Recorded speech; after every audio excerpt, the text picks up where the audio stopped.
Kalau kata guru saya lagi ada IKC Ibrahim, dia nggak pakai slide, dia cuma pakai flip chart. Jadi nggak ada masalah. Sah-sah aja.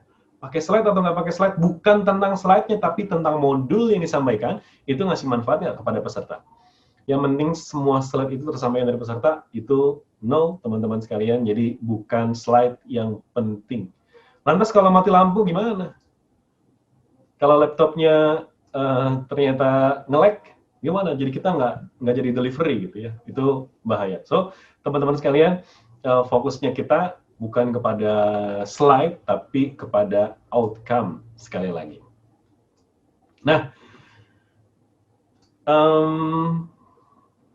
ini dia materi yang menjadi tantangan di dalam buku. Nih, sekali lagi saya mau bedah buku ini ya, intinya bukan ngomongin panjang lebar tentang konten.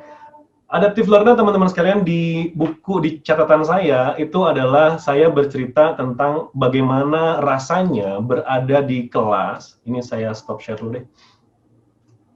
Berada di kelas yang during training, lagi delivery training, teman-teman sekalian, Bapak, Ibu, kakak-kakak, itu tiba-tiba ada intervensi.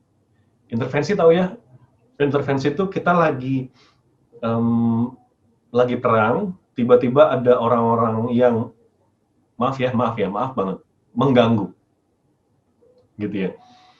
Mengganggu kalau mengganggunya itu lebih ke Mas Ewing ini nggak on track, tolong ke jalur. Misalnya gitu ya, training 1 hari 1,5 jam itu untuk kenalan. Is it okay?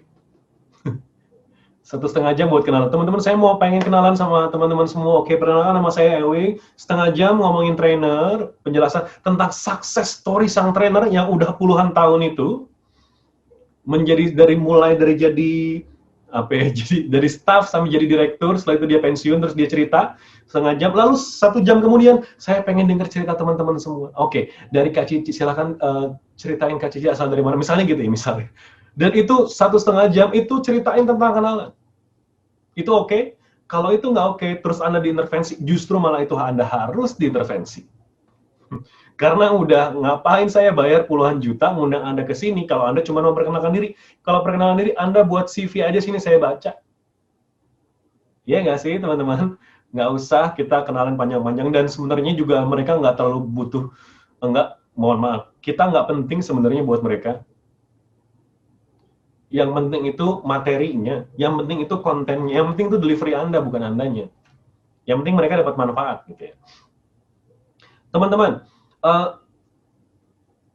klien, sekali lagi, itu yang bertanggung jawab. Mungkin kalau di kelas itu bukan sekedar klien, tapi PIC ya. Mereka yang sudah punya list juknis, mereka yang udah punya tahu outcome-nya apa, mereka yang akan ngebantuin kita sebenarnya untuk mendampingi. Masalahnya, saya mungkin 2 kali, 3 kali gitu ya, ketika lagi delivery-nya itu kontennya lumayan panjang, ada total 6-8 sesi yang dibutuhin saat itu, tapi klien yang saat itu kami diminta hanya nyampein hanya 5 sesi aja. Jadi dari 8 dipotong 5, itu harus terdelivery dengan sempurna, sesuai dengan kebutuhan. Jadi misalnya saya harus sampaikan materi gitu ya, saya harus sampaikan materi ke Kak Cici itu di perusahaan apa Kak Cici? Boleh di unmute dulu. Di PPA Institute, Mas. Oke, di PPA Institute misalnya ya. Tim PPA Institute, misalnya saya datang ke PPA Institute itu ada 50 orang gitu ya. Saya udah melakukan Q&A sama Kang Randy sama Kang Sony, misalnya gitu ya. Mas Ewing, tolong ya bantuin PPA Institute materinya bawain A, B, C, D. Oke. Tapi Mas Ewing, saya udah desain. Kang Sony, karena ini 8 sesi. Kalau outcome ini terpenuhi, saya butuh 8 sesi atau butuh 2 hari untuk mendelivery materi ini kepada seluruh tim di PPA Institute, misalnya gitu ya. Oke, siap Mas Ewing. Tapi ternyata teman-teman ini nggak bisa, karena ada event, ada banyak kegiatan, jadi kayaknya Mas Ewing 1 hari aja deh. Dari pagi sampai malam aja nggak apa-apa. Oke, dari jam 8 sampai jam